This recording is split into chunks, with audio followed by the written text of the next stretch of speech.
Good morning students. जैसे कि आप जानते हैं हम चैप्टर 7 फंक्शन पढ़ रहे हैं। आज हम चैप्टर 7 फंक्शन के अंदर हमने पढ़ लिया था कि फंक्शन आपके बिल्ट इन फंक्शन होते हैं। ठीक है, स्टैंडर्ड लाइब्रेरीज है, उसके अंदर स्टैंडर्ड लाइब्रेरीज के अंदर न्यूक्लियर फंक्शन पढ़े हैं।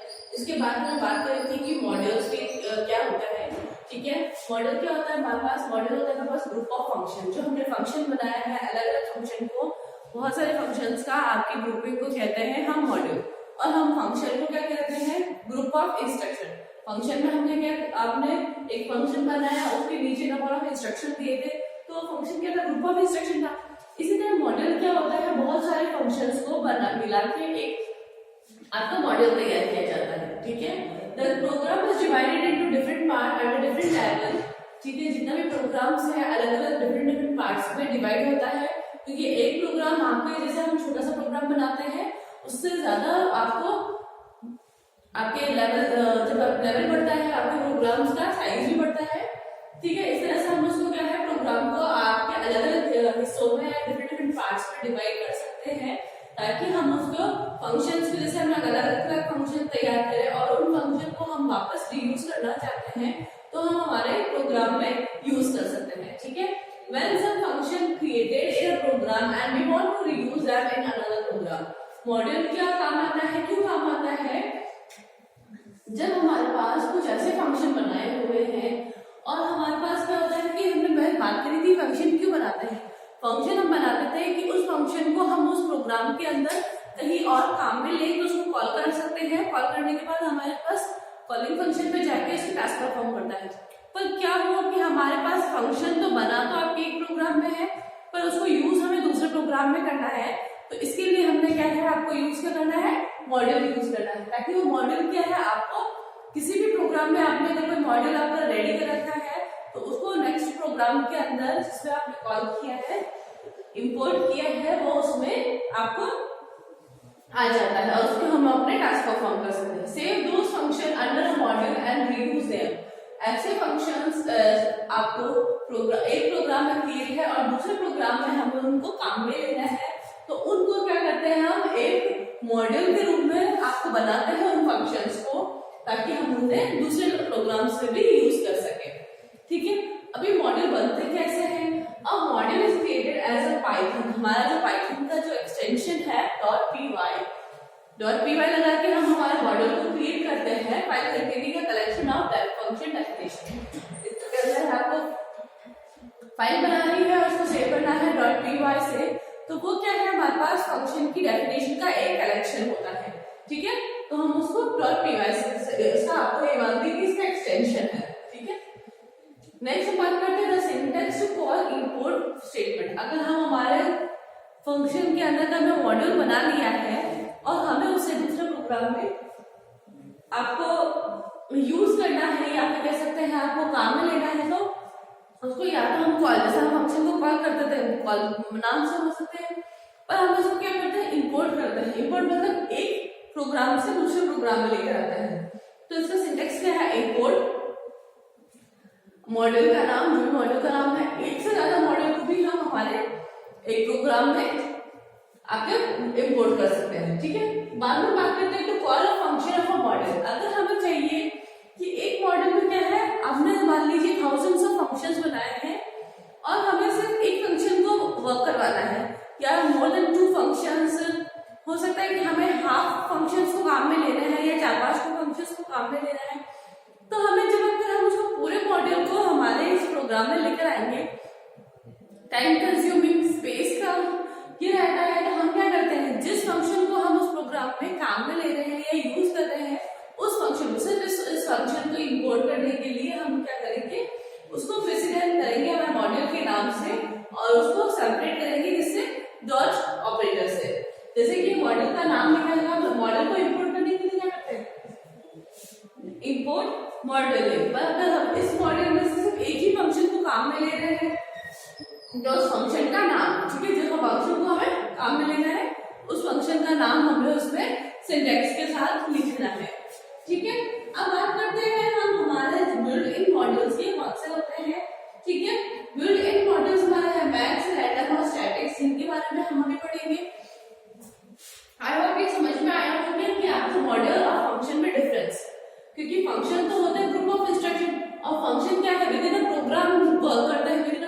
कॉल कर सकते हैं। पर मॉड्यूल है, हम एक प्रोग्राम से दूसरे प्रोग्राम में उसको इंपोर्ट कर सकते हैं। मॉड्यूल हम उसको पूरा भी इंपोर्ट कर सकते हैं, जितने भी फंक्शन है सबको इंपोर्ट कर सकते हैं, या फिर स्पेसिफिक फंक्शन जो हम उस प्रोग्राम में यूज कर रहे हैं वो भी हमारे पास इंपोर्ट हो सकते हैं। अब बात करते हैं हमारे बिल्ट-इन मॉड्यूल्स की में। फर्स्ट पार्ट हमारे पास जो मैथ्स के हैं, नेक्स्ट है कि हमारे मैथ्स मॉड्यूल्स के अंदर कौन से ऐसे हैं जो मॉड्यूल्स हैं जो कॉमनली हमारे काम में आते हैं। उनमें से 3 आपको यहाँ पर आपके बुक में बता रखे हैं, जैसे कि मैथ्स, रैंडम एंड स्टैटिक्स। आपके 3 मॉड्यूल ऐसे हैं जो हम कॉमनली यूज लेते हैं, और उनमें कौन से ऐसे वर्क करते हैं मॉड्यूल के अंदर, उसके फंक्शंस है।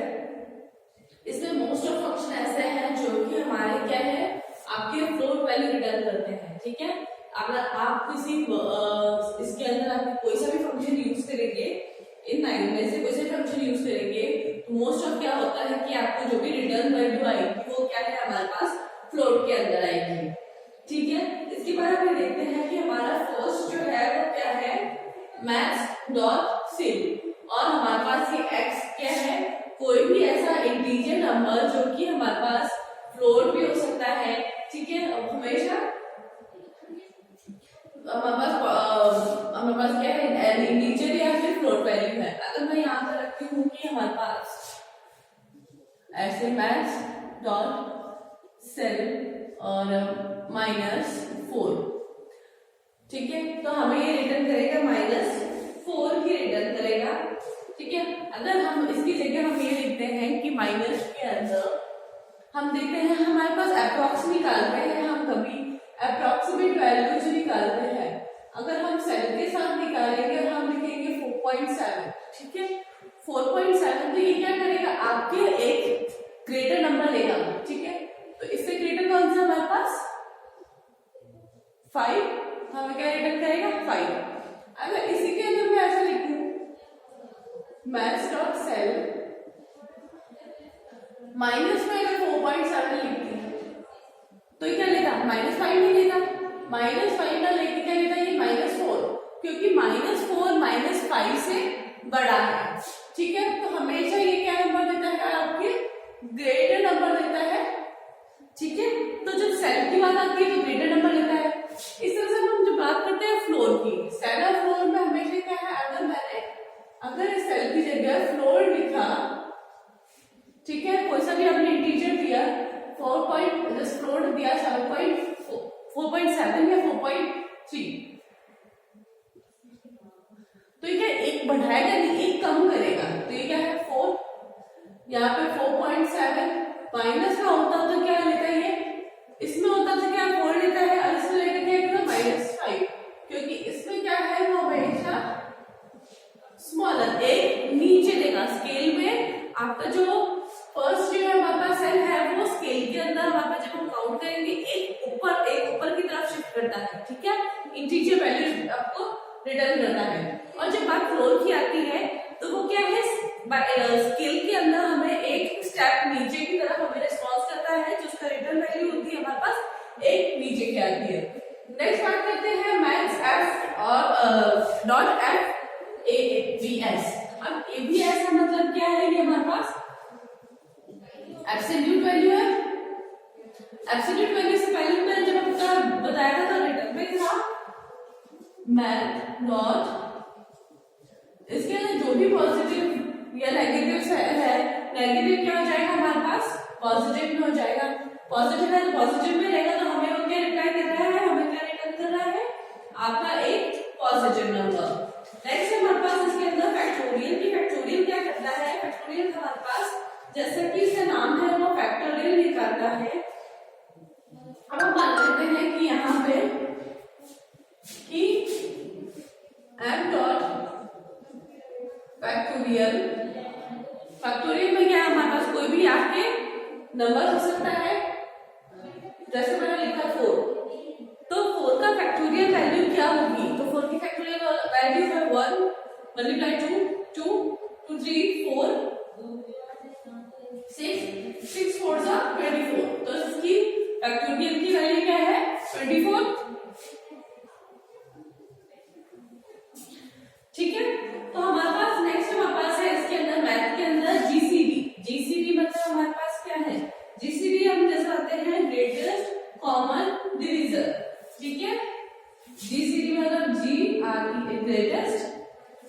कॉमन डिवीजन, मतलब आपके x और y गिवन है, इस x और y के अंदर सबसे बड़ा कॉमन आपका डिवीजन कौन सा है, दोनों में ऐसा डिजिट जो दोनों को डिवाइड करे और दोनों में से बड़ा हो। ठीक है, जैसे हमारे पास इसमें एक एग्जांपल है, हमारे पास math.gcd, ठीक है, इसके अंदर हमारे पास जैसे 10 और 2 दे रखा है। 10 और 2 के टेबल में पहला कौन सा है, 2 के टेबल में 2 से डिवाइड करेंगे तो आएगा, 10 को 2 से डिवाइड कर सकते हैं तो 10, फिर हम 10 को से कर सकते हैं हमारे पास 5, दूसरा नंबर हमारे पास 3 से नहीं कर सकते, 4 से नहीं कर सकते, 5, ठीक है, 5 से डिवाइड कर सकते हैं इसको, फिर 10 से, ठीक है। इसमें क्या है हमारे पास, इसके हमारे पास फैक्टर नहीं करेंगे तो क्या आ जाएगा, 1 2 5 10, इसकी क्या है हमारे पास 1 2, तो हमारे पास जीसीडी है, कॉमन निकालना है, कॉमन कौन से है 1 2, फिर इसमें क्या है कॉमन के बाद क्या है हमारे पास, डिवीजन तो बता दिया, कॉमन बता दिया 1 2, अब हमारे पास उसमें पूछा ग्रेटेस्ट कौन सा है, इनमें से बड़ा कौन सा है 2, इसलिए इसका हमारे पास आंसर क्या है, इसका ग्रेटेस्ट कॉमन डिवीजन 2, मतलब कि दोनों के फैक्टर जिससे वो डिवाइड हो रहे हैं और उनमें जो कॉमन आ रहा है और कॉमन में भी जो सबसे बड़ा कॉमन आ रहा है वो हमारा ग्रेटेस्ट कॉमन डिवीजर होता है। ठीक है, अब बात करते हैं हम एफ मोड की। मोड को आप जानते हैं कि किस तरह से वर्क करता है, तो हमारे पास एक्स मॉड्यूलस वाई, ये क्या है मोड मॉड्यूलस है, तो हमें मानते हैं अगर मैं लिखती हूँ 9 मॉड्यूलस 4, ठीक है, या फिर हम इसको किस तरह से अपन इसको इंसर्ट करते and math dot F mode, x हमारे पास क्या है 9 और वाई क्या है हमारे पास 4, तो वो उसको किस तरह से एज्यूम करेगा, इस तरह से एज्यूम करेगा, तो हमारे पास क्या आएगा आंसर आपके क्या आएगा 1, क्योंकि रिमाइंडर हमारे पास क्या है 1 और मॉड्यूलस हमें क्या रिटर्न करता है, हमारा रिमाइंडर आपको करता है। बात करते हैं हम नेक्स्ट हमारे मैथ्स डॉट पावर, पावर मतलब पावर है, इसके अंदर x की पावर हमारे पास y है, ठीक है, इसमें जो भी हम पावर्स लेंगे और इसलिए हमारा जो रिटर्न वैल्यू है वो भी आपके फ्लोट में करेगा, जैसे हम मानते हैं कि अगर मैंने लिखा है मैथ्स डॉट POW जैसे 5 की पावर 2, मतलब 5x को लिया और y को मैंने क्या 2 ले लिया, तो वो इसको किस तरह से मान रहा है 5 raised to the power 2, तो वो हमें क्या आंसर करेगा 5 5 25 का स्क्वायर, सॉरी 5 का स्क्वायर। फिर हमारे पास है नेक्स्ट है स्क्वायर रूट, जैसे पावर निकाली है, ठीक है, वैसे हमारे पास स्क्वायर रूट निकालना है, मतलब 7 7 जा 49 है, मतलब 49 का स्क्वायर रूट क्या है 7, 81 का स्क्वायर रूट क्या है 9, ठीक है, इसलिए हमारे पास इसको स्क्वायर रूट निकालने के लिए है, इसको कैसे वर्क करेंगे मैथ 25.00, ये क्या है फोर वैल्यू रिटर्न कर रहा है, स्क्वायर रूट x की वैल्यू हमारे पास कोई भी नंबर हो सकता है जिसका हमें स्क्वायर रूट निकालना है, ठीक है, तो हमें स्क्वायर रूट निकालना है, जैसे मान लीजिए हमें 121 का स्क्वायर रूट निकालना है, तो वो हमें क्या बताएगा कि स्क्वायर रूट ये 121 किसका स्क्वायर है 11 का, और ये क्या 11.0, ठीक है। बात करते हैं मैथ साइन, साइन जो हमारे पास है वो क्या है, sine of X is radian, जो हमारे पास एक्स है वो रेडियन में निकल के आएगा, जैसे साइन 0 की वैल्यू 0 है और साइन 6 की वैल्यू, जैसे साइन की वैल्यू हमें निकालनी है तो हमें क्या लिखना पड़ेगा मैथ डॉट साइन 0, तो इसका रिटर्न हमारे पास क्या आएगा 0।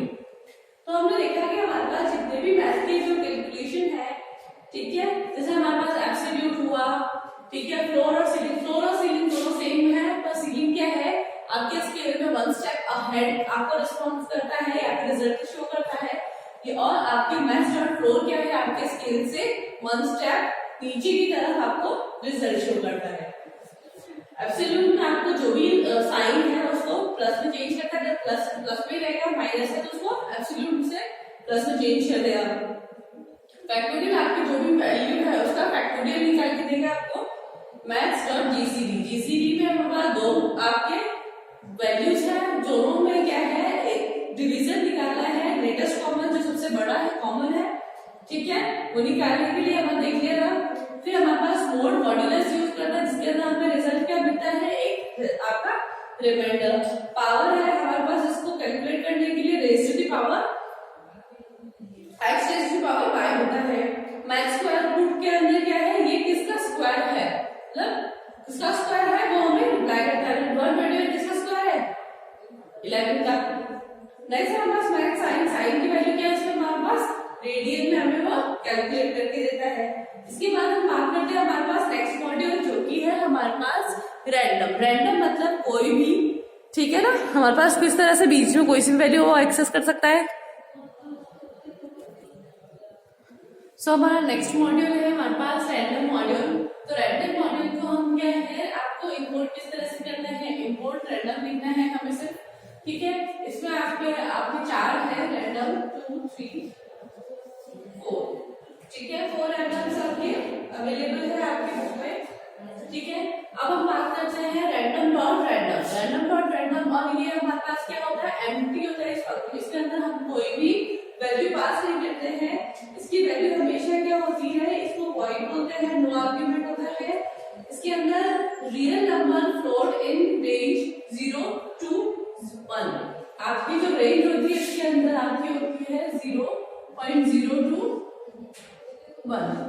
0 से लेके 1 के अंदर आपको वो कोई सी भी फ्लोट वैल्यू या फिर हम कह सकते हैं कि रियल वैल्यू आपको आंसर करेगा। जैसे मान लीजिए 0.7256, कोई भी रैंडम वैल्यू को अपने अकॉर्डिंग आपको रिप्लाई करता है। बाद में नेक्स्ट हमारे पास है रैंडम डॉट इंटीजर। इंटीजर के अंदर हमारे पास दो वैल्यूज दे रखी है, इंटीजर वैल्यूज है x और y। x और y हमारे पास इस तरह से होना चाहिए कि x हमेशा less than equals to y है, मतलब x होना चाहिए जो हमें क्या होना चाहिए, less than equals to y होना चाहिए। इंटीजर वैल्यू है, अगर हम इसको लिखते हैं तो हमें क्या लिखना पड़ेगा, किस तरह से लिखेंगे, रैंडम डॉट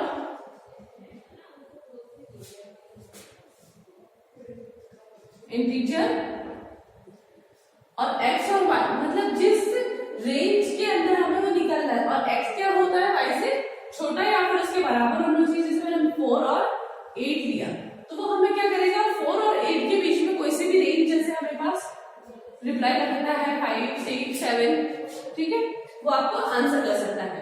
रैंडम रेंज हमारा थर्ड है जो कि हमें क्या रेंज में लाता है।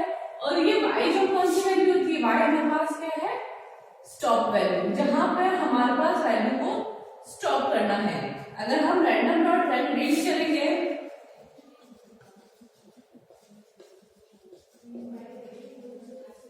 तो ये हमारे पास, जैसे हमारे पास 7 ली तो ये हमारे पास स्टॉप वैल्यू है। बाय डिफॉल्ट हम जानते हैं कि ये कहां से शुरू होता है, ठीक है, पर हमें क्या है स्टॉप वैल्यू जो कंपलसरी है वो जरूर लेनी है क्योंकि रेंज की बात हो रही है। रेंज में हम जानते हैं कि हमारा जो स्टार्ट वैल्यू है, स्टेप वैल्यू ऑप्शनल है और स्टॉप वैल्यू हमारे पास कंपलसरी। तो हमें पता है स्टॉप वैल्यू हमारे पास क्या है 7, तो ये आपको 6 तक कोई सी भी रैंडम वैल्यू आपको दे सकता है, ठीक है। बात हमने करी है रैंडम डॉट रेंज। अब आपको क्या है, यहाँ पर ये भी रैंडम रेंज ही है। डिफरेंस इज दैट इसके अंदर क्या है, आपके एक ही वैल्यू थी जो कि स्टॉप वैल्यू थी, इसमें x और y मतलब स्टार्ट और स्टॉप। सो इसके अंदर वो क्या करता है कि आपके दोनों ही स्टार्ट और स्टॉप दोनों ही वैल्यूज है, तो x और y दोनों ही वैल्यू, मतलब x हमारे पास क्या है स्टार्ट वैल्यू है और ये हमारे पास स्टॉप, मतलब इस रेंज के अंदर हमारे पास वैल्यूज आनी चाहिए। जैसे कि हमने रेंज पे से पहले हमारे जब प्रोग्राम देखे थे उसमें फंक्शन हमने काम में लिया था, उसमें है जैसे कि हमारे पास हम मान लेते हैं कि हमने स्टार्ट और स्टॉप के अंदर, जैसे आपने एक एग्जांपल लिया रैंडम डॉट रेंज, एक्स हमारे पास होना चाहिए जैसे 3 और 8 लिया, ठीक है, 3 और 8 लिया तो हमारे पास वो क्या करेगा 3, फर्स्ट 3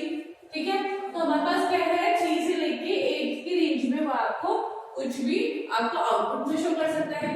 इसमें हमारे पास दोनों क्या है, हमारे पास रैंडम रेंज और एक्स और रैंडम एक्स वाई, इन दोनों को क्या है, सेम है, दोनों ही रेंज में है। और इसमें सिर्फ एक ही वैल्यू है जो स्टॉप वैल्यू है। इसमें क्या है, स्टार्ट और स्टॉप दोनों ही वैल्यूज आती हैं। रैंडम इंटीजर के अंदर दो वैल्यूज है, पर ये हमेशा क्या है, एक्स और वाई से छोटा या फिर उसके बराबर होगा। रैंडम डॉट रैंडम में क्या है, हमारे पास नो आर्गुमेंट, या फिर हम कह सकते हैं जिसके कुछ भी आर्गुमेंट नहीं है, एम्प्टी है, वो हमें क्या बाय डिफॉल्ट 0 से लेके आपके 1 के बीच में कोई भी आपकी डिजिट आपको आउटपुट स्क्रीन पर दिखाता है।